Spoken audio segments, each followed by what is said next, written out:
La caféine, son rôle, c'est de prendre la place d'une certaine molécule au sein de récepteurs spécifiques, molécule qu'on appelle adénosine. L'adénosine, quand elle est dans ses récepteurs attitrés, va les activer. Et quand ils sont activés, ces récepteurs, ils vont inhiber les centres du réveil et renforcer l'activité des centres du sommeil. En somme, tu te sens fatigué. Le problème, c'est que c'est une épée à double tranchant. Pourquoi ? Parce que la caféine, en prenant la place de l'adénosine, ne fait pas disparaître l'adénosine.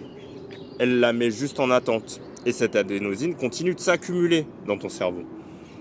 Une fois que la caféine va libérer les espaces attitrés à l'adénosine, cette adénosine va se ruer sur l'ensemble des espaces disponibles et te faire ressentir une intense fatigue.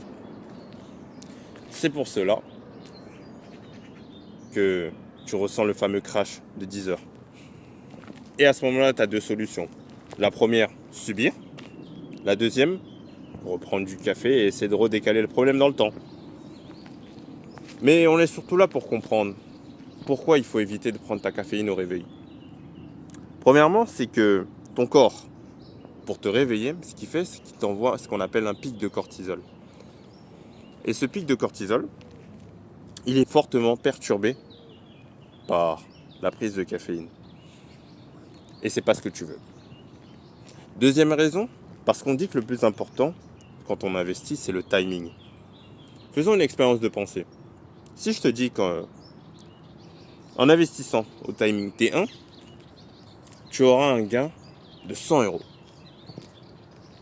Mais qu'en investissant au moment T2, tu auras un gain de 1000 euros.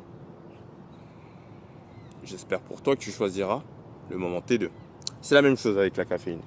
La caféine est beaucoup moins efficace sur ton organisme quand ton cortisol est déjà élevé.